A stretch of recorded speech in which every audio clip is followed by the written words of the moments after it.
I'm generally sad or reacting on the spot. If you're frustrated, instead of just yelling at your kid, understanding that frustration might have come from the way your boss treated you at work and bringing it back, and then creating steps to where you're not stimulated in that sort of way, or that you can separate it. And so I think mindfulness is sort of a training to kind of get you back into brain balance. And I think psychedelics can really help that, because it tends to level the playing field, where it suppresses the ego and allows the subconscious to really have a voice. Hi, everyone. Welcome to the Mindfulness Experience podcast. I'm your host, Keith Fiveson. On this podcast, I had the pleasure of speaking with Mr. Jesse Gould. Jesse is the founder and the president of the Heroic Hearts Project, a 501c3 nonprofit pioneering psychedelic therapies for military veterans. After being deployed as an Army Ranger in Afghanistan 3 times, he founded the Heroic Hearts Project in 2017 to spearhead the acceptance and the use of ayahuasca therapy as a means of addressing the current mental health crisis among veterans. The Heroic Hearts Project has raised over $350,000 in scholarships from donors, including Dr. Bronner's, and partnered with the world's leading ayahuasca treatment centers, as well as sponsoring psychiatric applications with the University of Colorado in Boulder and the University of Georgia. His mission is to help as many people as possible and spread awareness about the benefits of these treatments. It was an honor to speak with him. I have done some work with them. I'm one of their mental health ambassadors, and I was excited to learn more about the treatments overall and his background. I hope you enjoy this episode and enjoy the show.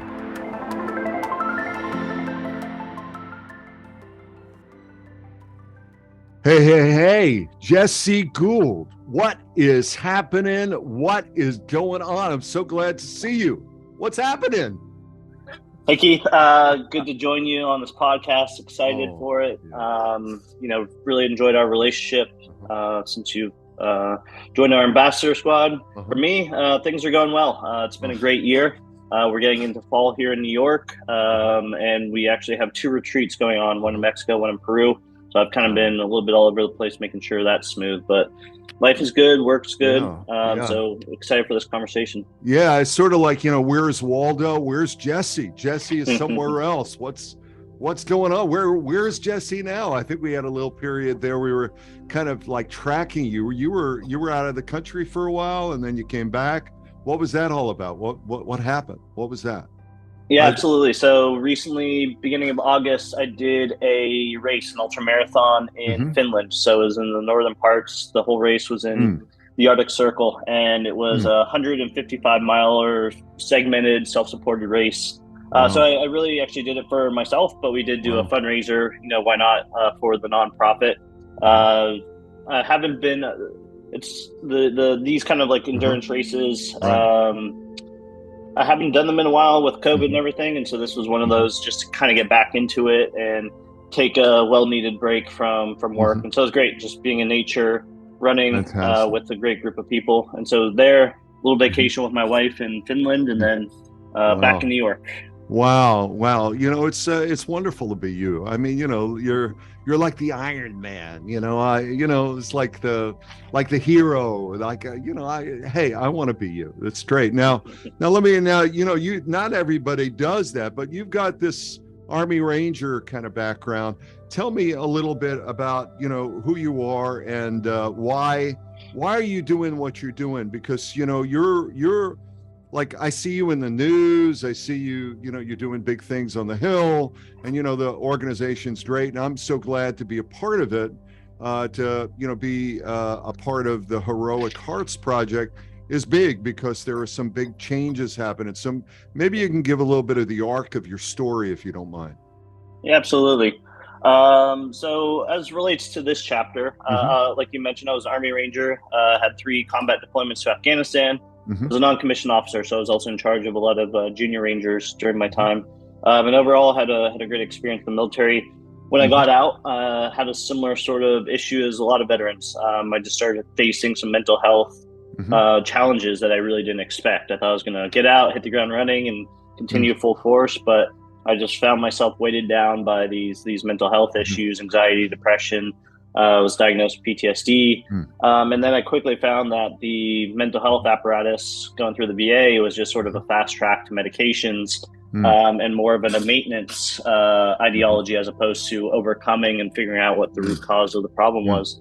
So I found myself in a situation where it didn't seem like even the professionals could help.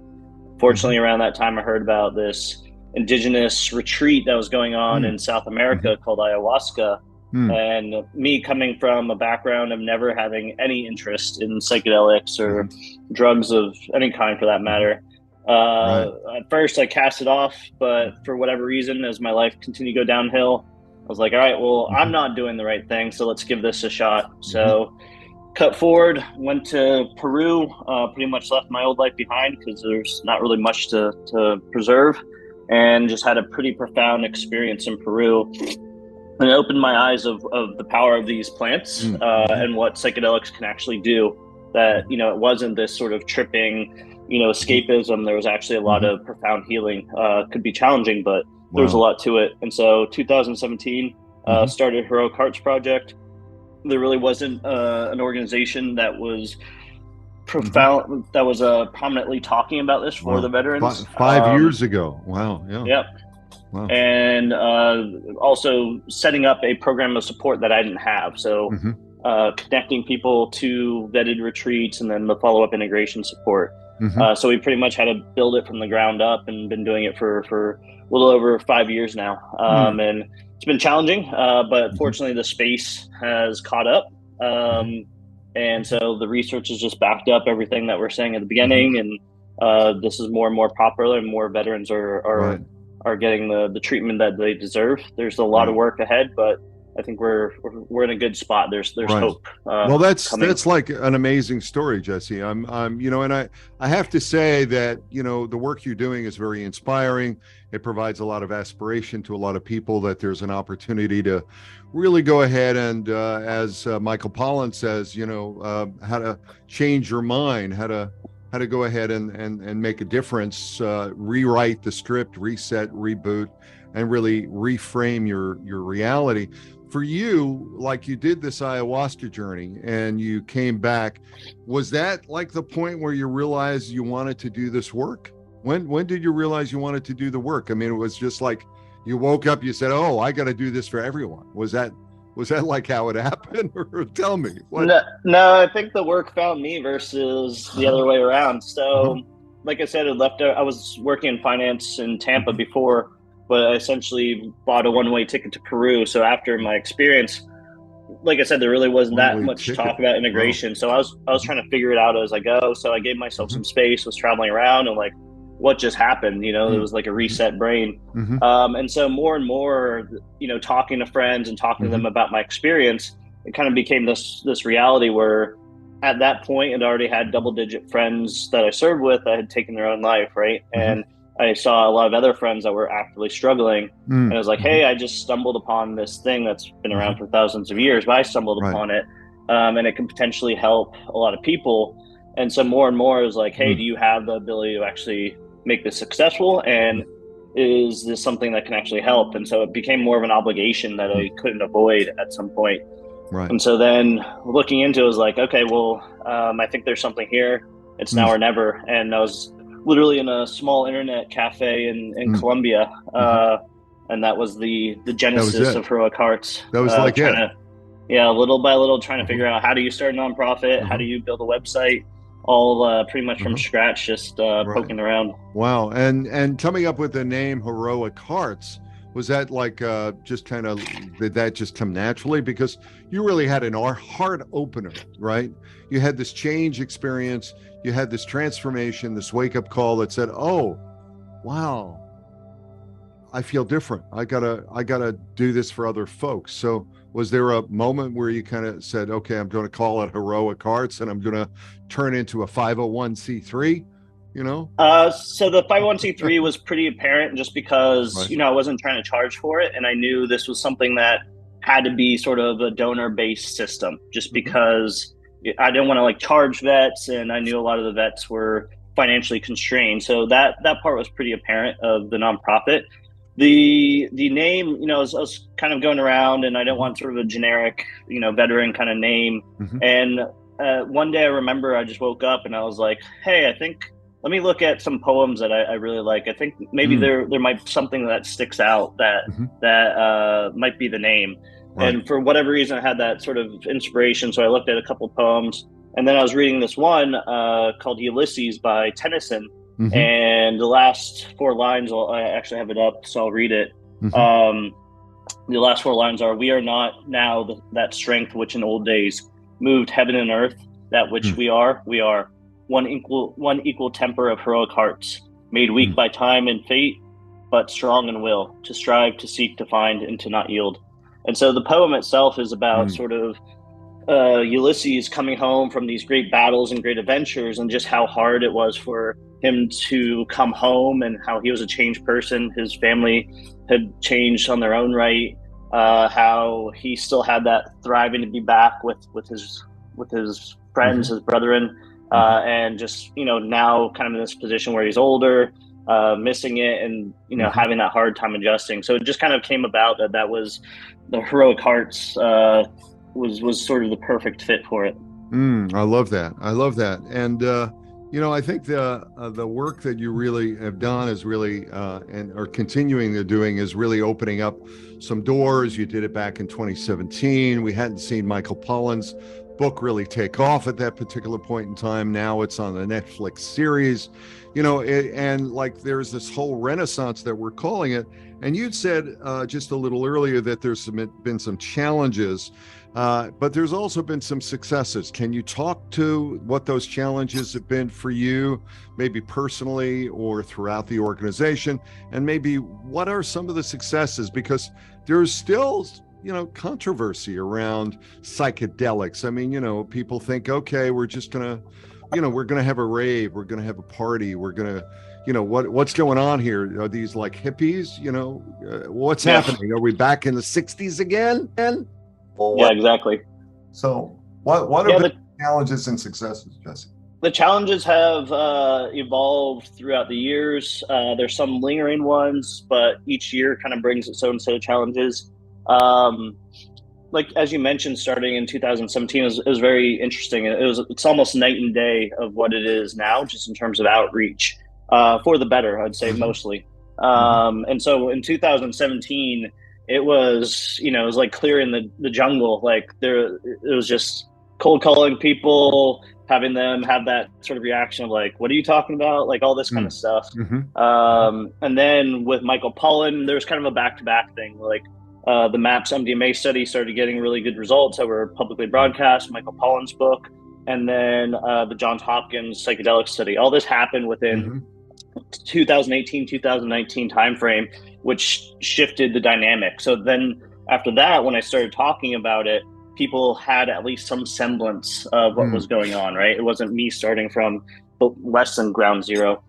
So to this day, so that's kind of always been the challenge. And then just sort of equating it like, hey, psychedelics can help veterans with PTSD. That's originally wasn't like what people thought, take a drug to help this. But fortunately, we made a lot of steps. And so I would say that's a success in our messaging and other nonprofits and organizations that were already there or came afterwards. Still to this day, the government did a very good job in terms of their drug war propaganda. And so that's very entrenched, especially generationally. And people, who grew up in the 60s, 70s had their own views of it. They saw certain things firsthand. So, I mean, at the end of the day, it's still very tricky. People are very afraid of anything with the word drug. And if you mention psychedelics, it automatically brings people going crazy, losing control. Us as American society, we really don't like this dynamic of losing control or not having permanent control. Or the opportunity to reset, reboot, and reframe. I mean, and like we've seen, with addictions and whether or not it's opioids or alcoholism or other kinds of addictions, there's really some great stuff out there. So go ahead. I'm sorry, I interrupted. No, absolutely. Yeah. And so in terms of the successes, I mean, and then just the challenges is we pretty much had to build an infrastructure that's just not there, just because these substances are still Schedule 1. So everything we've had to build from scratch in terms of support, coaching, finding practitioners, finding protocols. We built all of that, and without and this is a big haul. These are not necessarily cheap. So bringing that money in, the success, on a statewide basis, we've helped a lot of the drug policy changes in various places like DC, Oregon, Texas, Connecticut. We've been involved with a lot of those. So little by little, some federal policies coming out. We've been able to reach a lot of veterans. We've actually served hundreds of veterans, and then our message has got out to thousands more. So at least they know that there's a lifeline out there. Other organizations have popped up, and I think we've helped in terms of establishing that ground. So those are the successes of this. Is I think for all of us, it never happens fast enough, but it is a remarkable change just in the past few years, and it's a change that's going in a great direction for the most part. Right? There's still stuff we have to be conscientious and cautious of, but at least we're giving people viable options. We're working with veterans who were on the edge, who quite possibly might have, taken their own lives had it not been for some sort of psychedelic intervention. And so at least we're going towards treatment modalities that can be effective, as opposed to the maintenance modalities like medications. Right. Now, Jesse, I just want you to close your eyes for a second. All right. Just close your eyes. All right.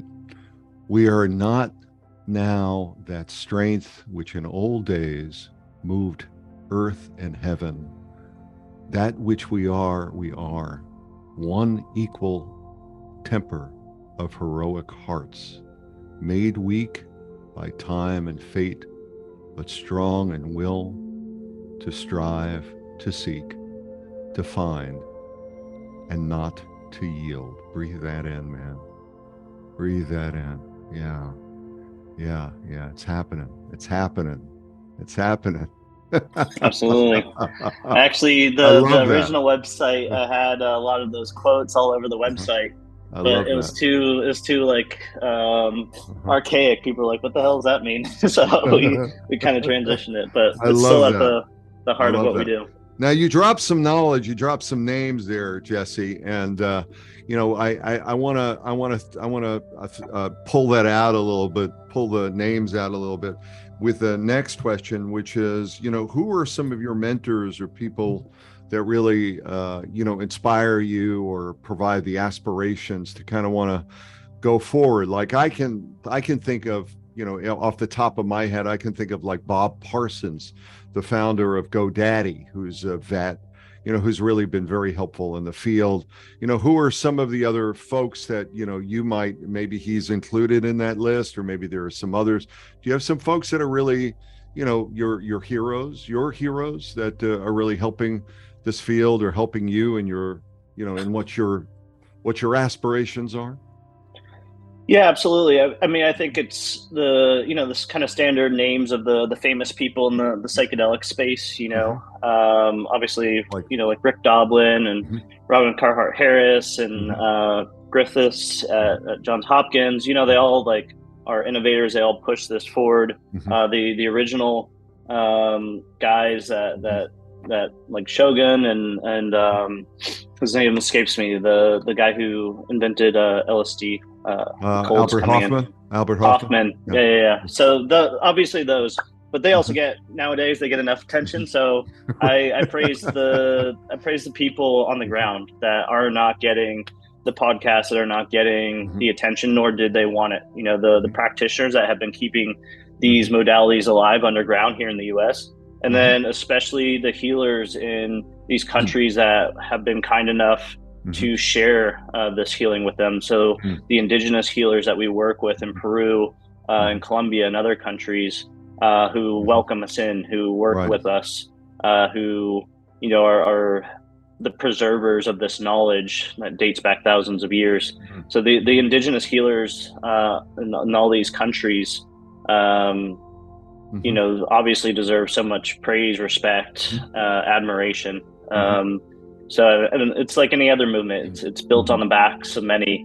There's certain people that kind of become the faces of it, and I think that's natural for a movement to go forward. We need that focal point, but it's always never the result of one individual. It's the result of many unnamed, and so those are always and the all people that are, and all the researchers. I mean, I read something that there's over 20,000 research papers now that really show, from an efficacy viewpoint, really show some real excellent progress. I mean, it's not a panacea, it's not an answer for everyone, but one of the things that, and certainly the medicalized version of it is helping to go ahead and legalize the process.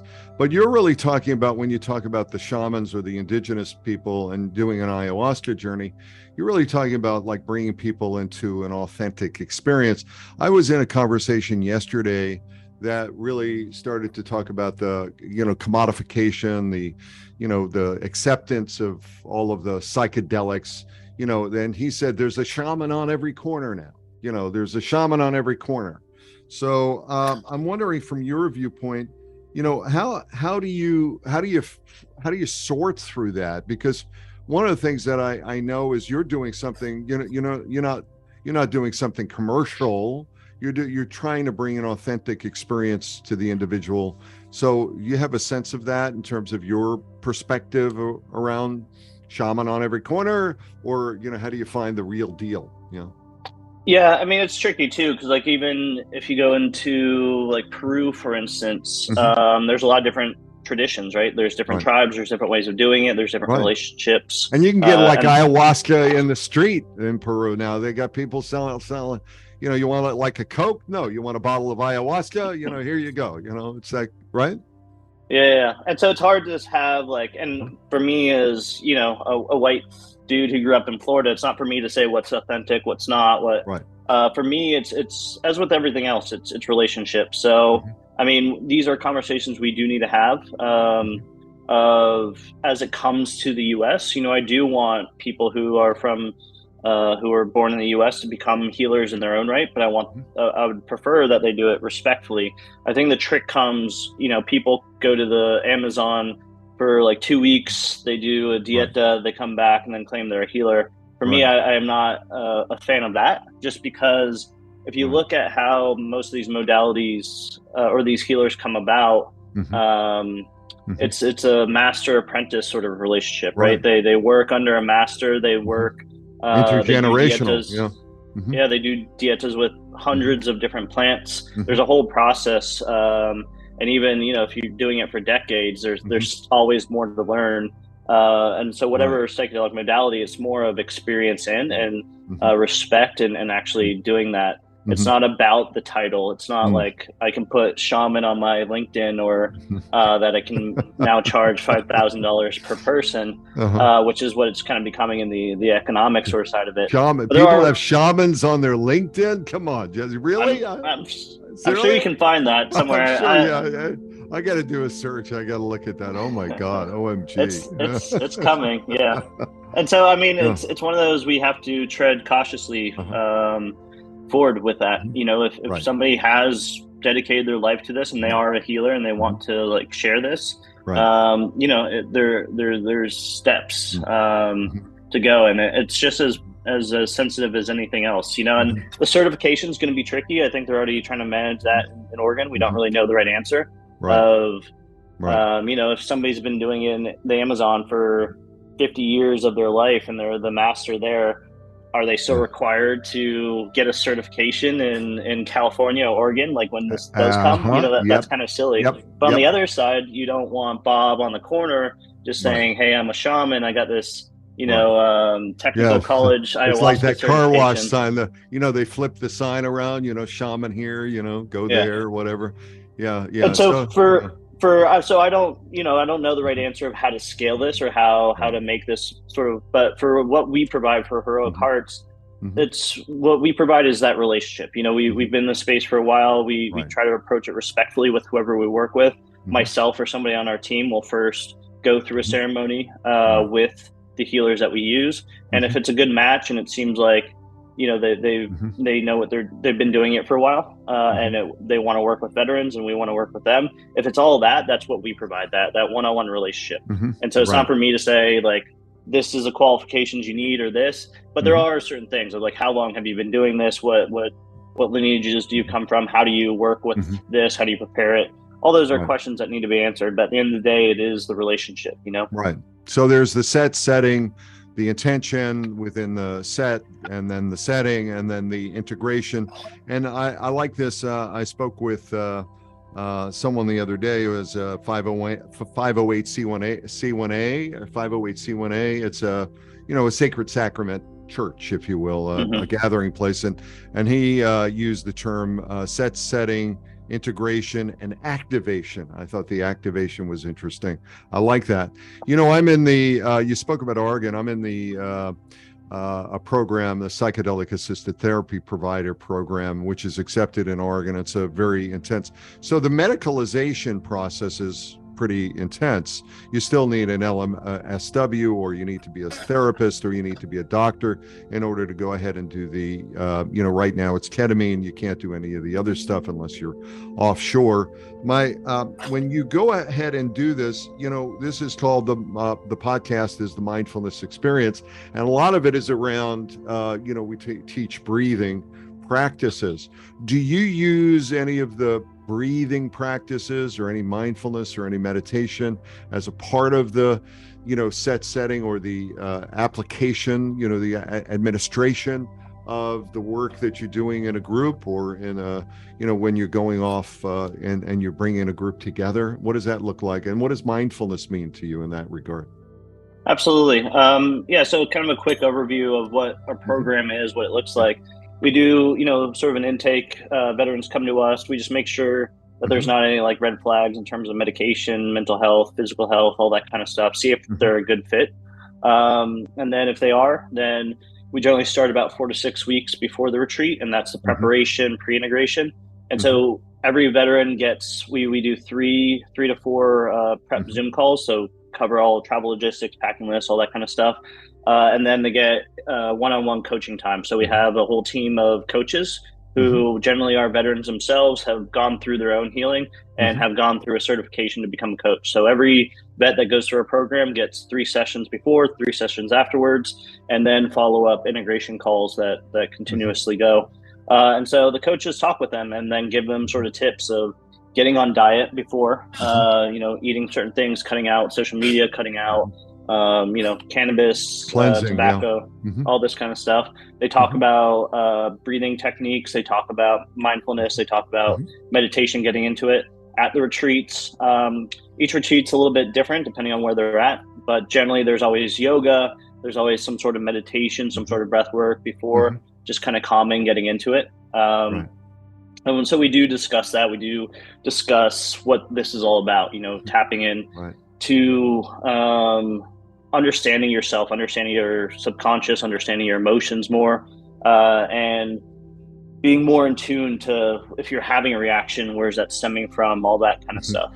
So we discuss that going into it and try to give them more tips. And that's sort of the end goal as we evolve more so in terms of the aftercare, partnering with other organizations that can provide these things a little bit more intensive. So that's sort of the program.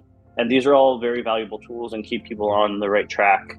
For me, mindfulness is that. It's, I think in the Western world especially, we very much value front of the brain thinking, logic, and just analytical. And so we spend most of our time there. And we're taught to sort of suppress the emotion, subconscious intuition side of it. And so I think mindfulness is sort of a training to kind of get you back into brain balance to where you need both sides of it. And I think psychedelics can really help that because it tends to level the playing field where it suppresses the ego and the analytical brain, and it allows the subconscious to really have a voice. And that's why it happens in images and feelings. And so mindfulness is connecting, I think, those two, building the bridges of when you have some sort of reaction or some sort of feeling, instead of just saying like, I'm generally sad or reacting on the spot, if you're frustrated, instead of just yelling at your kid, understanding that frustration might have come from the way your boss treated you at work, and bringing it back, and then creating steps to where you're not stimulated in that sort of way, or that you can separate it. So that's mindfulness for me, is that connection of the brain. Right. And you know, you can't change your mind or fix the problem with whatever's going on in your mind unless you're with the same mind that created the problem. So, you know, the opportunity, I think, through the experience, through the psychedelic experience, through the ability to use these drugs, to use these chemicals to quiet down the default mode network, that chatter side of the brain, which is the protector, right? The guy that closes the door, closes the gate, protects all those horrible feelings, those traumas that might have happened, and to really step away from that and to kind of go, oh, let me take a look at that thing that happened. Oh, I see what happened there. Oh, I'm okay. That was a situation, place, person, whatever it is. And you really get to go ahead and bring some compassion to it, some perspective to it. And that really is the process. Now, you had mentioned the vets. So from the viewpoint of the Heroic Hearts Project, all of the people that go on these retreats are vets. And are they paying, or is it a co-op? Is it a reduced price? Because I know as a 501c3, you're doing a lot. You're looking at getting, some donations and looking at getting some funding. You know, how do you get funded, and what can people do to go ahead and participate in that process? Yeah. So, you know, right now we've had to sort of draw the line, just because there's so much demand for what we're offering, just because there's so much pain out there, struggling in trauma. And so right now we only serve combat related trauma. So vets that have been in combat experiences and have their traumas result, or military sexual trauma. So those are the two groups that we work with currently. We'd love to expand it to all vets and, first responders, but even with those groups, we have such huge demand that it's really hard to keep up. And so we, as a nonprofit, you pointed out, we kind of have to constantly be fundraising, and this can be a little bit of a tricky space to fundraise in, given the nature of the substances. But it really is. It's individuals that donate $5, $10 here, or bigger donors that help us run retreats. But it's a constant, I could spend every day just on the donor development piece. So fortunately, I have some good people on our team. And then in terms of the what a veteran can expect in terms of like costs and all that, we work on a sliding scale. Unfortunately, with trauma tends to come financial instability. Oftentimes these traumas prevent people from holding down jobs or really, living their life to the fullest. And so, and even for somebody that is doing well, we average, it's roughly about $4,500 per person. And that's expensive for a lot of people, for most Americans, I would think. So basically with most vets, we do a sliding scale. We prefer them having some investment in it. So we generally have them buy their ticket, or at least the majority of the ticket. So in that way, they're just get down here. Just get down here. We'll take care of the rest. Yeah. So they're investing in themselves. Exactly. Yeah. They've got some skin in the game, and that's really good. So, and if somebody wanted to get involved and do some donations on the site, they'd go to the site and they'd just go ahead and click and donate. So there's no limitation. You can, give you a donation of 1,000, 2,000, even more than that. And what about government grants or grants from organizations and doing that kind of funding? Is that coming in as well? So yeah, to your point, heroicheartsproject.org. That's if people want to donate and support, just hit the donate button. It's coming. It's tricky though, because these substances are Schedule 1, and so that really has limited. And as you mentioned, there's still heavy stigma around it. So a lot of traditional nonprofits, they generally rely on corporate donations or government grants, especially when you're doing mental health services. But I'm not expecting like a Ford Motor Company to come pro psychedelic anytime soon. So the corporate side of things has been a little bit slow. There's been great organizations like Dr. Bronner's, the soap company, that has been monumental in supporting us and other psychedelics, and have really been leaders in this space for corporate donation. Government grants are starting to emerge, but again, because it's Schedule 1, it really limits the amount of money, federal money, that can go into these things, which is why there's been such a blackout of research for the past 50, 60 years. Little by little, but most of that money tends to now go more towards clinical research, which is absolutely necessary, but that's a little bit higher steps up. But the VA is supplementing and providing support to individuals that want to get ketamine therapy, right? Yeah, to some degree. The problem is it's VA by VA dependent, and the vast majority, you have to go through all sorts of different hoops to get there. And so it's not been a great program. And then also the ketamine, generally speaking, that they use is S-ketamine, so the nasal spray. And they tend to, with ketamine, we favor the ketamine-assisted psychotherapy approach, where it's not just you get a ketamine and go home, ketamine infusion, go home, but there's therapy around it. You're utilizing the substance, and you can actually, at a certain dosage, get to a somewhat psychedelic state, and then that helps the therapist get a little bit deeper. But what they tend to use it with the VA is just that chemical benefit. And so the problem is, if you're just using it for the antidepressive effect, that tends to only last a couple of weeks to a couple of months. And so then you're kind of getting back into this maintenance model as opposed to an overcoming model. So that's sort of the big issue, is it is available, but I don't think they're using it effectively. And even if they were, it's still extremely hard for veterans to access it. I think the first year that they rolled out, over the course of the year, they served like about 12 veterans, which is extremely embarrassing for a federal, for the largest healthcare provider. Yeah, very much so. And I think to your point, they're using it, ketamine, from a pain relief, from a depression relief, but not necessarily getting into the disassociative effects of being able to go ahead and have a sort of a journey, if you will, that really then, from an integration and from an activation viewpoint, allows that person to deal in their life a lot differently. Let me ask you, as we're getting off close to the time here, I know I'm going to see you at a conference coming up in November, and there's a lot of stuff that's going on in the field. What do you see in terms of legalization and the future? And what kind of concerns do you have as we kind of push this ball forward, however slowly? I mean, Michael Pollan's book, his movie, has done a lot to go ahead and activate a lot of people's minds and, kind of look at this, take a second, third look at it a little bit more. But what's your view? I mean, you've been up on the Hill, you've been involved in some of these discussions, so you've got kind of like a street level view. Do you have a sense of that, Jesse? It's still tricky. I mean, the federal policy is a little bit of a wild card. I know Biden has mentioned some sort of movement there, but it's still, it's who knows what to say. And we also, it's election year. We don't know where the cards are going to lie. And you mentioned Oregon before, and that's kind of, kind of set the red flag in terms of state by state. Yeah. Yeah, exactly. And so like federal, like we do have bipartisan support. There is things moving forward. So hopefully we can push it past that. On a state by state, I think it's just going to continue how it is. Various bills, depending on where that state is at the time. I think Oregon will be very informative in terms of kind of a little bit more of a regulatory system. Colorado's kind of doing the same sort of thing. And then sort of the degree. So for instance, Texas is more specifically a research bill, so pushing for research.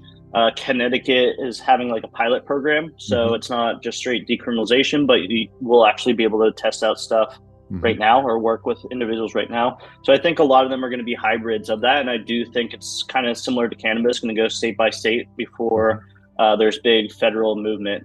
I mean, next year we expect MDMA to become prescribable once it passes FDA trials. Psilocybin will likely follow in a few years. So I think I kind of believe it's going to still continue state by incrementally, and then eventually I think it's going to be sort of a dam break situation. I'm hoping we can build the infrastructure before then, where we still need massive amounts of training for therapists, support, other issues around that.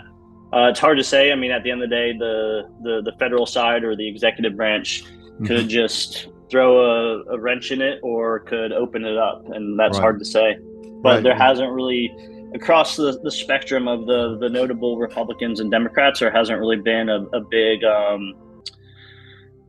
excitement or rush to really do anything with this. Most people tend to play it conservative, and the conservative tends to be more lackluster bills than anything else. And that's where I think the Heroic Hearts Project really does a great job in terms of working with vets, in terms of dealing with PTSD, in terms of looking at, how do we take care of the people who are out on the front line, taking care of our country. And the work that you're doing, I think, is outstanding, and we need to do more work. And I'm really incredibly pleased and, grateful that we've got, some perspective to be able to go ahead and help people, however challenging it may be under the circumstances. At least there's some light here. Do you want to leave us with any kind of words of wisdom, maybe a little bit more Ulysses or something else like that? You have anything, any more knowledge you want to drop on us, Jesse? I'm loving this conversation, so please. Yeah, me too. I mean, at the end of the day, psychedelics are just a piece of this, and that gets all the excitement and all the buzz, but it's really showing us what we're missing as society and as a culture, and that is community systems have really dissolved, and especially with the internet, it just doesn't replace in-person community where we support each other. I think the psychedelics will be sort of a new blossom and push for that, but we have to understand that psychedelics are not magic. The magic comes from human to human interaction of me checking in with you, you checking in with me holding you accountable. And if we don't have that, then we're going to continue to have pretty massive mental health issues in the veteran community and much broader. And so I think you see this in old literature and these stories that were passed down. It was all about community. That was the sharing of art is community. I think poetry and these stories remind us of that. And so we need to look towards that. Like, what can we do in our own local communities to foster that? Right. That's, I think that's very, not only poetic, but I think it's very profound, because I think there, in conversations with folks, there is this kind of hole in the soul. There's a sense of collective trauma. How do we take care of each other? How do we regulate or help each other to co-regulate so that we can normalize not only the trauma, but we can feel like we're supported? And it sounds like that's to a large extent the work that you're doing, and it's excellent. So again, if people want to donate on the website, it's heroicheartsproject.org. And Jesse Gould, that's Jesse Gould, Gould, can find you on LinkedIn. Any other ways to get a hold of you, Jesse? LinkedIn, our main social media is Instagram, Heroic Hearts Project, our website, as you mentioned. So feel free to reach out on the website. You can fill out the contact form. Veterans can fill out the application if they're interested in the program, but happy to have your support in any capacity. Excellent. And I'm so glad to be a part of it, and so glad to have you on the show, Jesse. I want to thank you again for being here. I know you're busy. You're probably going to go run some, Ironman contest next. Is he in Netherlands? Is he in Finland? Where is Jesse now? So it's nice to have you here again, and we look forward to talking to you soon. Thanks, Jesse. Thank you so much. It's been great.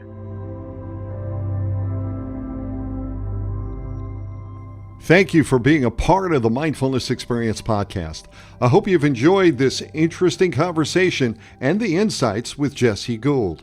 I hope he gave you some ideas on what's happening in the psychedelics area and the applications for veterans with stress, PTSD, etc. For more information about Jesse Gould or the Heroic Hearts Project, please reach out to them directly.